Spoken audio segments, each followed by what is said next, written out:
दरवाजे पर आती वो आवाज़ मेरे रोंगटे खड़े कर रही थी। मैंने भाई को कहा, ये तुम हो? उसने कहा, मैंने आपके साथ आते हुए उसे देखा था। मैंने उसके कमरे में झांक के देखा तो वो सब चीज़ों से अनजान पीसी में गेम खेल रहा था। मौलवी साहब ने मेरा हाथ देखा और कहा, अब तुम जाओ। फिर पापा और उनकी क्या बात हुई? मैं दिल्ली में रहता हूँ। वैसे तो यहाँ काफ़ी सारी जगह हैं घूमने के लिए। हिस्टोरिकल प्लेसेस हैं, पिकनिक स्पॉट है और कई सारे फेमस और बड़े बड़े पार्क। साउथ दिल्ली में एक बड़ा फेमस पार्क है। स्टूडेंट्स और कपल खूब जाते हैं यहाँ पर मैं भी अपने दोस्तों के साथ कई बार चला जाया करता था। और मुझे लगता है कि साउथ दिल्ली का रहने वाला शायद ही कोई ऐसा बंदा हो जो यहाँ ना गया हो। ऊंचे नीचे रास्ते, छोटी छोटी पहाड़ियाँ, जानवरों की आती आवाज़ें और रात को शरीर में सिहरन पैदा करने वाली खामोशी। ये पार्क दिन में जितना खूबसूरत दिखाई देता है, रात को उतनी ही घुटन भरी यहाँ की हवा महसूस होती है। इस पार्क के पास में ही एक कब्रिस्तान और दूसरी तरफ शमशान। कई सारे लोगों ने यहाँ पैरानॉर्मल एक्टिविटी महसूस की है। उनमें से एक के बारे में बताता हूँ जो मुझे आज भी याद है। ये बात उस रात पार्क के अंदर की तो नहीं थी, लेकिन उस रात ऐसा ज़रूर हुआ था जब हम दोस्तों ने वहाँ कुछ बहुत अजीब सी चीज़ महसूस की थी और देखी थी। हम कुछ दोस्त आपस में बैठ के बातें कर रहे थे तो अचानक शरीर में कपकपी सी महसूस होने लगी, जैसे बहुत ज़्यादा ठंड बढ़ गई है। जून के महीने में ये कोई बिल्कुल भी मामूली बात नहीं थी। इतनी गर्मी में एकदम से ऐसा महसूस होना, और वो ठंड बढ़ती चली गई। मैंने कहा, यार ये मौसम को क्या हुआ? इतनी ठंड लग रही है मुझे। बाकी दोस्तों ने भी कहा कि हाँ यार, ठंड तो हमें भी लग रही है। फिर मैंने कहा कि चलो यार चलते हैं, काफ़ी रात हो गई है, घर जाने में भी टाइम लग जाएगा। 12 बजे के आसपास का वक्त हो रहा था।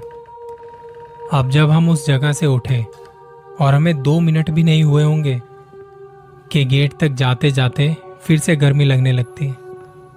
हम एक दूसरे से बातें करते हुए पीछे के रास्ते से बाहर निकले, क्योंकि रात में यहाँ रुकना मना है और मेन गेट पर सिक्योरिटी गार्ड होगा।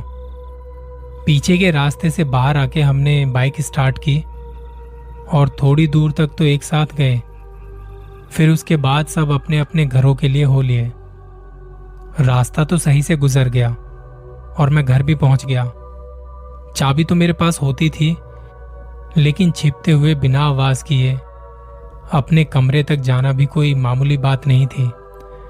मैं कमरे में आने के बाद फ्रेश हुआ और बेड पर जाके लेट गया, मगर मुझे बेचैनी सी और घबराहट सी महसूस होती रही। बार बार ऐसा लग रहा था जैसे कोई मुझे उस कोने से देख रहा है, कोई पर्दे के पीछे खड़ा है। कभी लगता कोई मेरे बेड के नीचे है।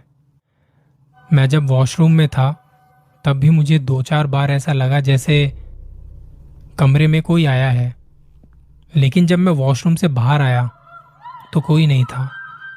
अब मैं जाके आराम से बेड पर लेट गया और लेटे लेटे आंखें बंद कर ली, पर मुझे नींद नहीं आ रही थी। और फिर मुझे थोड़ी देर पहले की बात याद आने लगी। हुआ ये था कि हमने वहां पार्क में एक औरत की परछाई को झील के बिल्कुल बीचों बीच खड़ा हुआ देखा था। ना जाने उस वक्त पार्क की हर एक चीज बार बार याद आ रही थी। मैं आंखें बंद किए लेटा ही था कि दरवाजे पर बहुत हल्की सी दस्तक हुई, वो भी 3 बार। पर मैं आंखें बंद किए लेटा रहा, क्योंकि मुझे लग रहा था कि मेरा भाई होगा। उसे भी सारी रात जागने की बीमारी थी।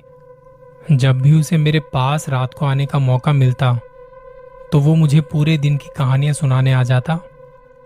पर थोड़ी देर होने के बाद जब वो अंदर नहीं आया तो मुझे फिक्र सी होने लगी और सोचने लगा कि कौन है।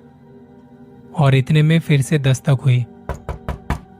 अंदर आ जाओ यार, जाग रहा हूं अभी मैं। ये कहते हुए मैंने आंखें खोली, दरवाजे की तरफ देखा, पर वो अब तक अंदर नहीं आया था। और तभी तीसरी बार दस्तक हुई। मैं जल्दी से दरवाजे पर गया और दरवाजा खोल दिया। मैंने देखा तो वहां मेरा भाई नहीं था। इनफैक्ट वहां पे तो कोई भी नहीं था। कोई तो है जो मुझे डराने की कोशिश कर रहा है। मैं आहिस्ता से भाई के रूम की तरफ चल दिया। बराबर में ही उसका रूम था। दरवाजा भी खुला हुआ था। मैं आहिस्ता से अंदर गया। वो सब चीजों से अनजान, कानों पर हेडफोन लगाए गेम खेल रहा था। इतना खोया हुआ था कि उसे मेरे आने की भी खबर नहीं थी। उसे इस तरह खेलता हुआ देखकर मैं थोड़ी देर वहीं खड़ा सोचने लगा। फिर मैं वहां से पापा के कमरे की तरफ गया। हल्का सा दरवाजा खोला तो वो लोग भी गहरी नींद में सो रहे थे। अब जब मैं उनके कमरे में झांक रहा था तो मुझे महसूस हुआ कि मेरे पीछे, बिल्कुल मेरे कान के पास कोई है जो मेरे साथ साथ कमरे में झांक रहा है और अचानक से छूता हुआ वहां से गुजरा है।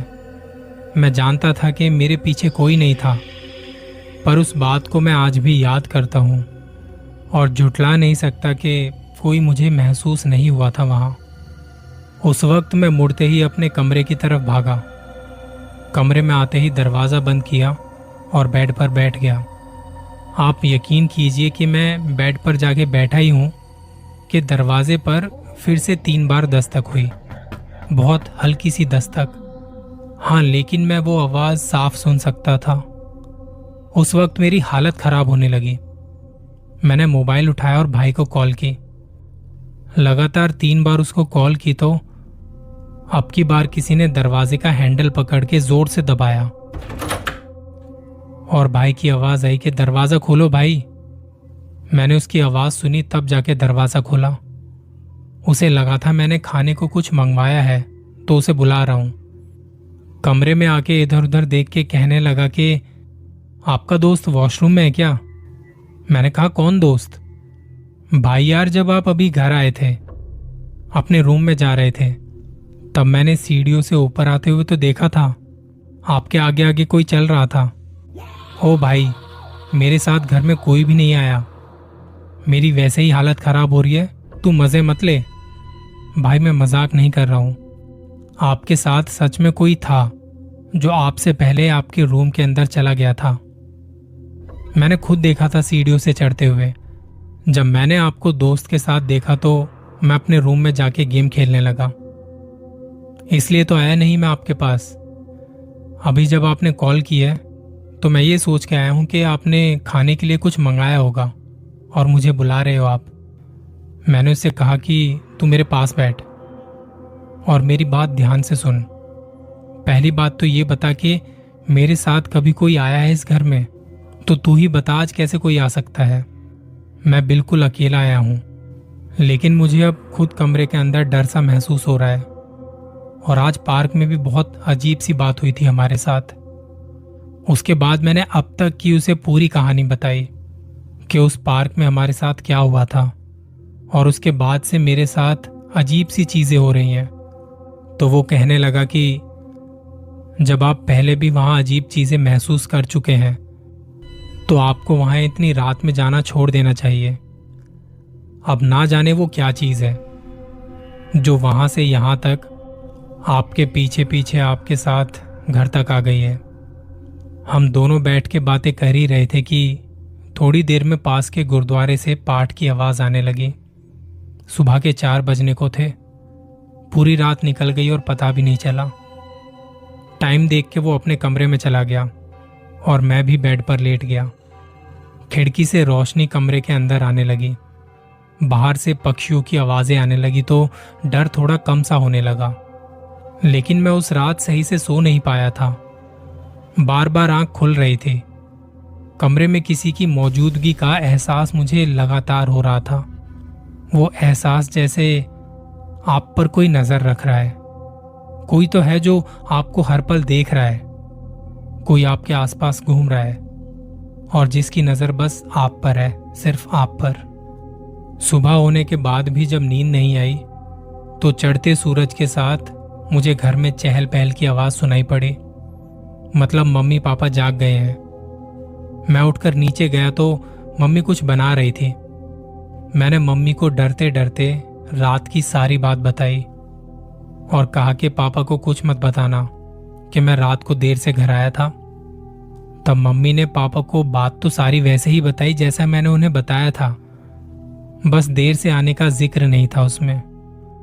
उसी दिन पापा मुझे एक मौलवी के पास लेके गए और उन्हें पूरी बात बताई। उन्होंने मेरे हाथ की छोटी उंगली पकड़ी और आंखें बंद करके कुछ पढ़ने लगे और फिर 2-4 बार फूंक मार के कहा, अब तुम जाओ। मेरे जाने के बाद उन्होंने पापा को क्या कहा इसका थोड़ा अंदाजा तो हो गया था मुझे, और बाकी बात जानने की जिम्मेदारी फिर मैंने अपने भाई को दी कि तुम जाओ और पता करो कि मौलवी साहब ने क्या क्या बोला है। उसने बड़ी मेहनत करके पापा का कहा मान मान कर उनसे बात निकलवा ली।